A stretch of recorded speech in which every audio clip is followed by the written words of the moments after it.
And in the rugged village of Grimstead, cradled amid jagged cliffs and the icy northern sea, lived a band of proud Viking warriors.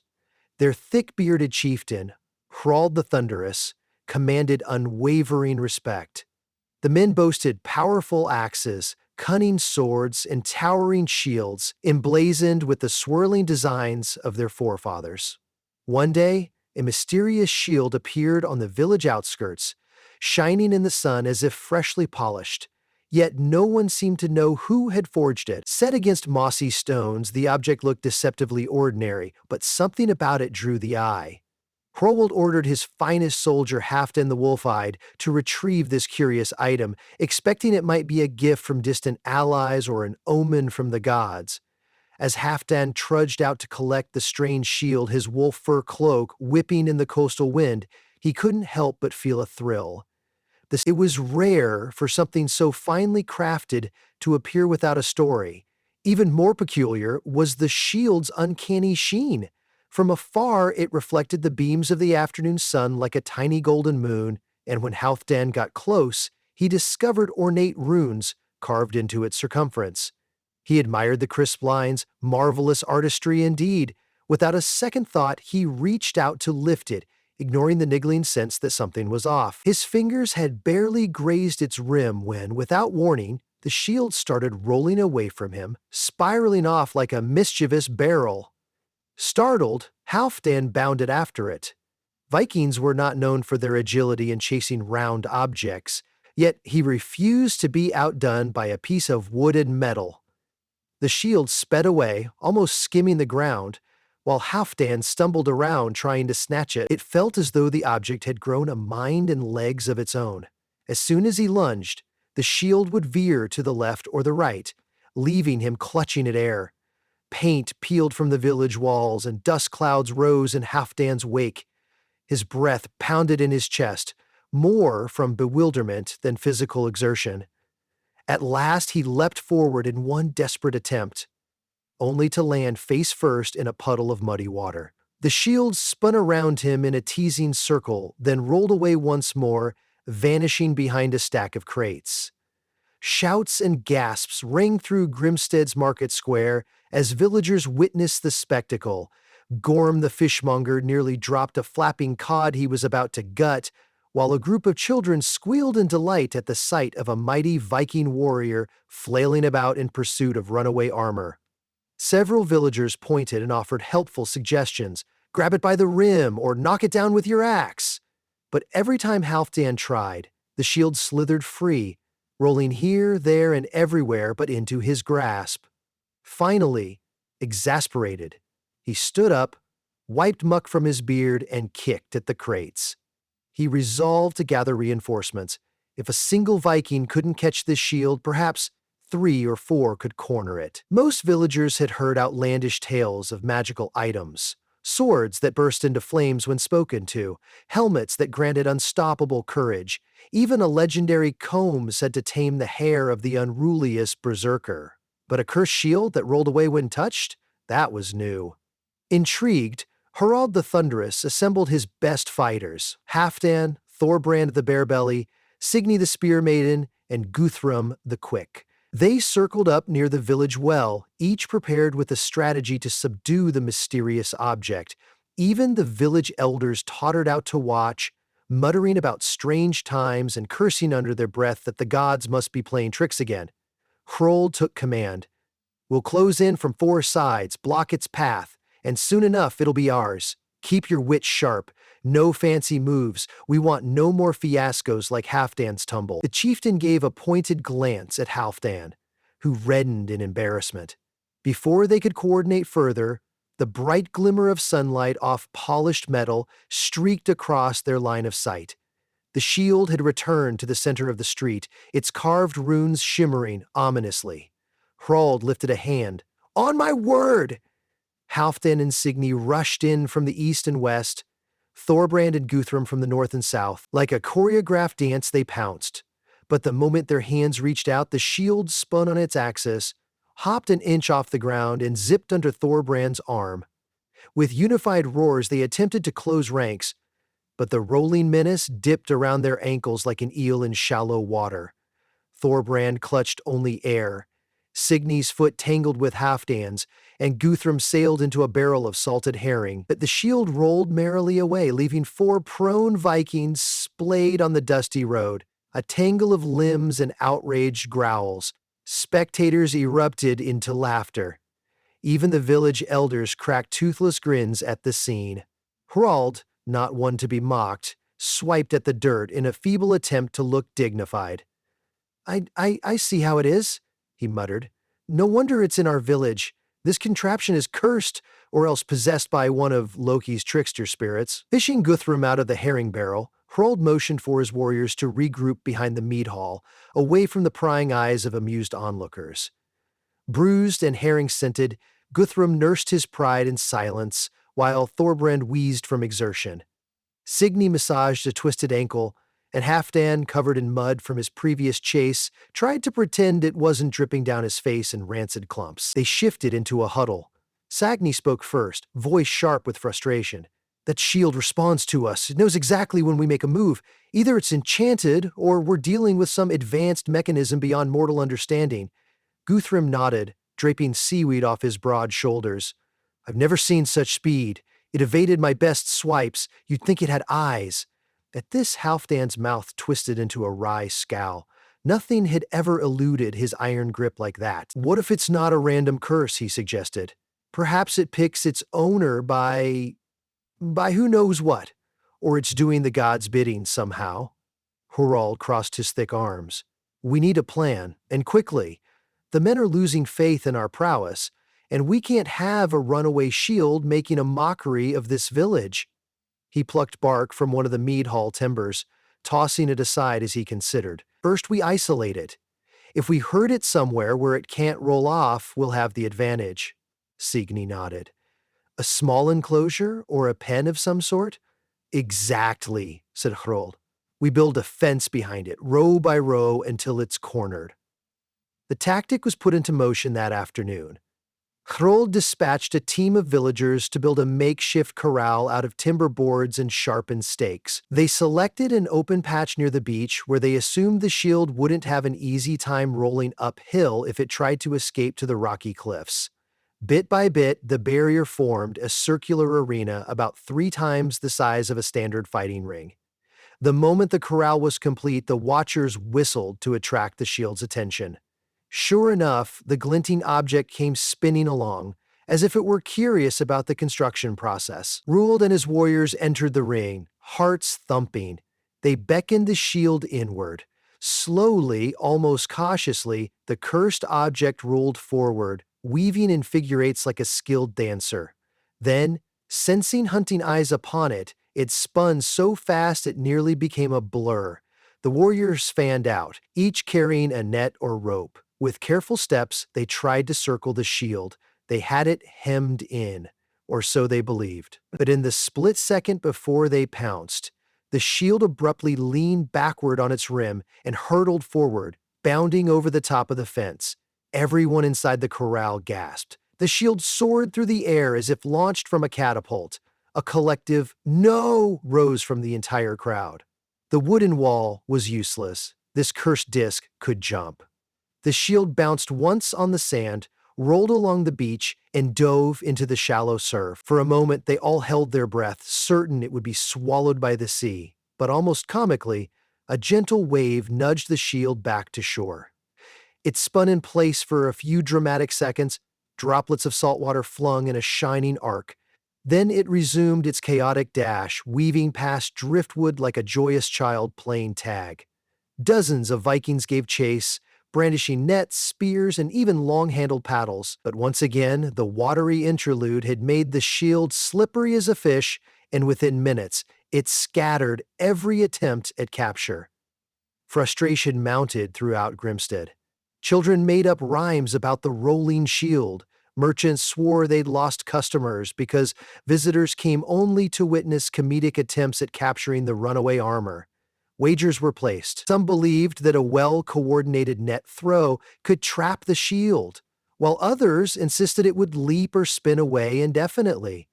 A few joked that the shield was destined to be the next chieftain, seeing how it commanded all of Grimstead's attention and cunning strategies. Hrol didn't find such humor particularly endearing, especially not after the shield's constant, mocking presence plagued his every waking moment. Still, life in Grimstead continued despite the shield's troublemaking. Winter preparations needed attention: salting fish, gathering firewood, reinforcing huts against the biting wind. Each day, the villagers would spot the shield rolling around in the outskirts, or sometimes weaving between their huts at dawn. Some said they saw it perched at twilight atop the endless cliff, gazing at the stars as if in silent vigil. When someone approached, even stealthily, it would zip away like a startled rabbit. Hrolf found it all deeply unsettling.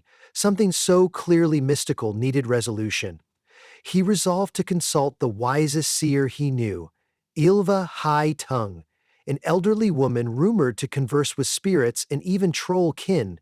Ylva lived in a small hut perched near the fjord's rocky edge, where wind-swept gulls cawed overhead. A slight figure cloaked in furs, she greeted Hrueld and Halfdan among powerful scents of herbs and peat fires. The inside of her dwelling was cramped, but every inch was draped with dried flowers, bones, and carefully arranged runic stones. She regarded them with a thin-lipped smile. "You come about the shield, I presume?" They nodded.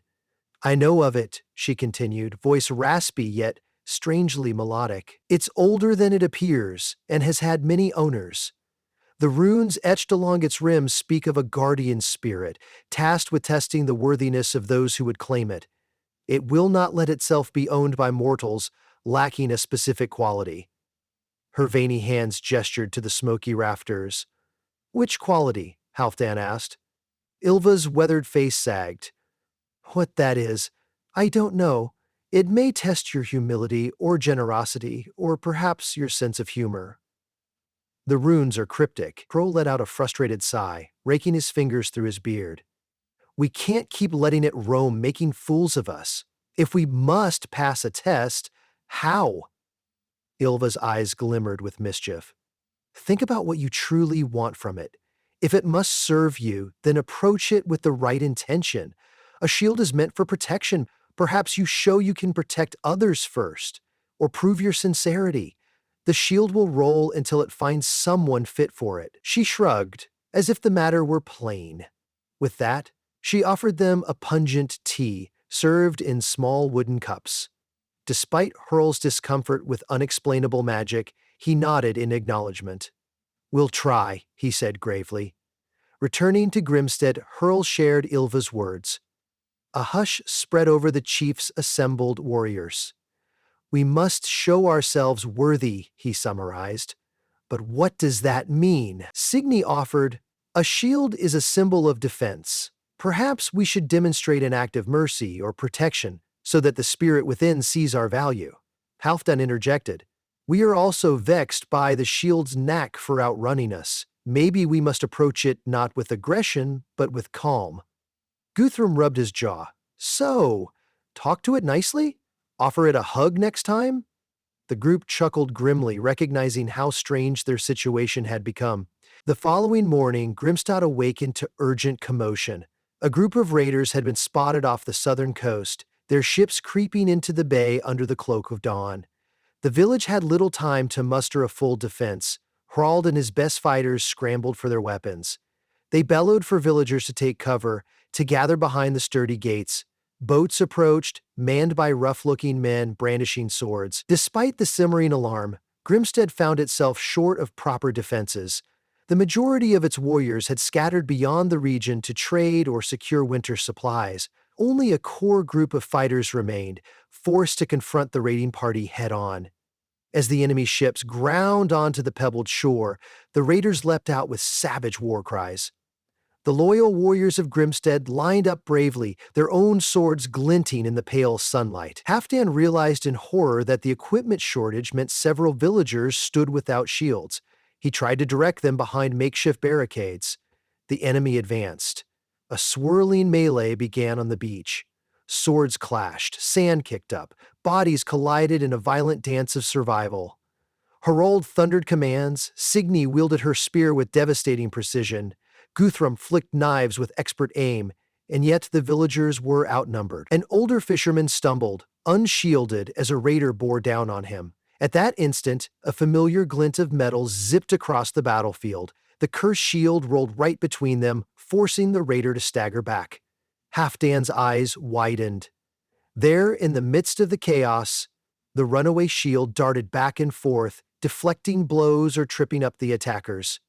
It rolled under a raider's swing, tangling his legs. Another villain found his axe striking only the shield's broad face, only for the shield to spin away unharmed, flipping him onto the sand.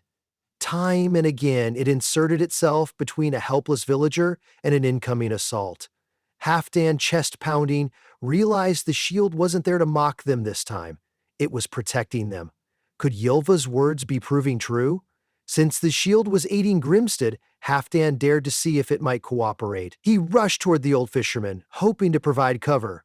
Sure enough, the shield rolled up to Halfdan's side, pressing against his hand.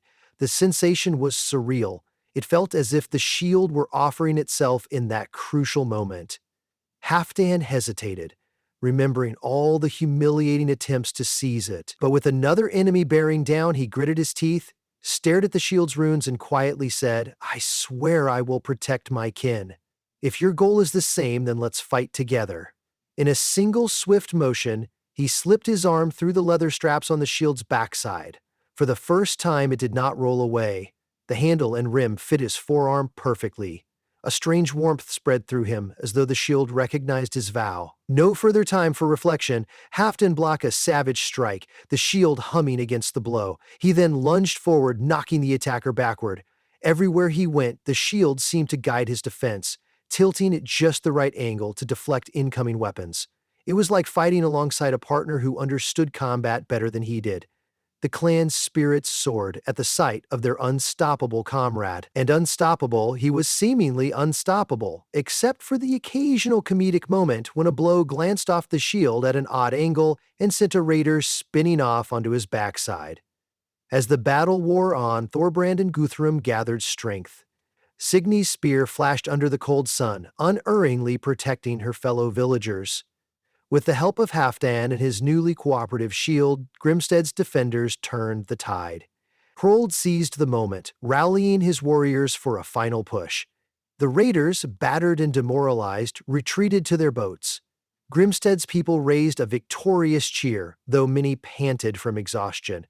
As the last of the invaders sailed off, cursing their ill luck, the Vikings let out relief-laced laughter.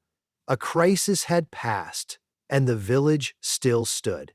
When the dust settled, Halfdan stood in the middle of the beach, gazing at the object strapped to his arm. It no longer felt cursed. Instead, it felt like a friend, like the weapon he was always meant to wield. Villagers crowded around, eyes wide with awe. "You've done it!" cried Guthrum, beaming in admiration. Signy touched the shield's rim, testing if it would pull away. It remained. Thorbrand patted Halfdan on the shoulder. "So, it responds to a vow of protection.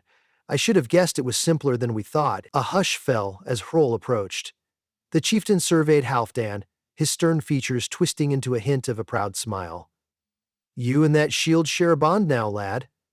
In the following days, Grimstead buzzed with talk of Halfdan's new treasure. Folks asked him to demonstrate its powers. Could it still roll away if he let go? Did it still bruise your ego with cunning escapes if it didn't like you? Halfdan was cautious. When he set it down in the village square, it rocked gently, runes glimmering in the sun. Then an eager child tried to pick it up, only to have it roll briefly out of reach. Halfdan smiled. "It only answers to me," he announced, a bit sheepishly. Or maybe it's more accurate to say it only trusts me. No longer did it roam aimlessly, causing chaos. It rested docile by Halfdan's side, ready to defend. Indeed, villagers joked that if Halfdan so much as tossed his shield aside in frustration, it would probably pelt him in the back of the head for being disrespectful. Yet old habits die hard. During an evening celebration to honor the victory over the raiders, the mead hall overflowed with feasting, laughter, and raised horns of ale. Torches flickered, casting dancing shadows on the wooden walls. Hrold named Halfdan Shield Bearer of Grimstead. bestowing on him the respect he'd earned. After several rounds of mead, Halfdan excused himself to get some fresh air. Forgetting that the shield responded poorly when simply abandoned, he leaned it against the hall's outer wall and walked a few steps away. The night sky above shimmered with stars. He inhaled the crisp sea breeze. That calm moment didn't last. As soon as Halfdan's back was turned, the shield wobbled on its rim.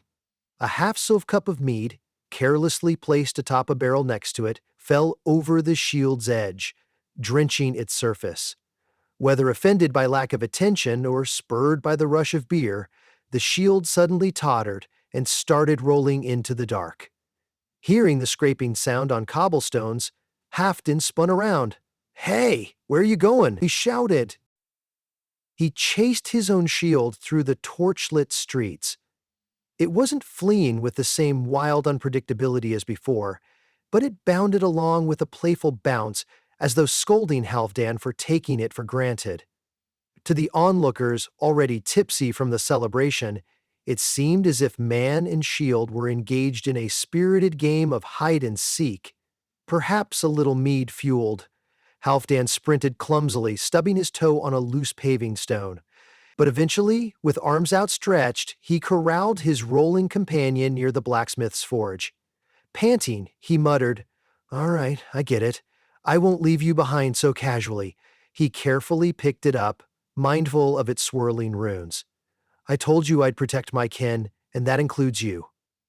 As if settling a small quarrel, the shield glimmered under the moonlight, and it quietly stilled in his grip. They returned to the mead hall together, greeted by both cheers and laughter. Everyone delighted in the spectacle of their new partnership, one that was as comedic as it was heroic. Time passed, and word spread throughout the region of Grimsted's mystical shield. Travelers sailed in from far-flung coasts to see this legendary object that defied capture and agreed to defend only one mortal. Some doubted the story, believing it an elaborate Viking boast. Others hoped to test their luck and earn the shield's favor. But whenever a stranger tried to prove their worth, the shield gave a dismissive wobble and rolled away, only warming up to Halfdan's touch. Through these encounters, the villagers learned the shield would not be trifled with, nor would it serve those who lacked genuine purpose.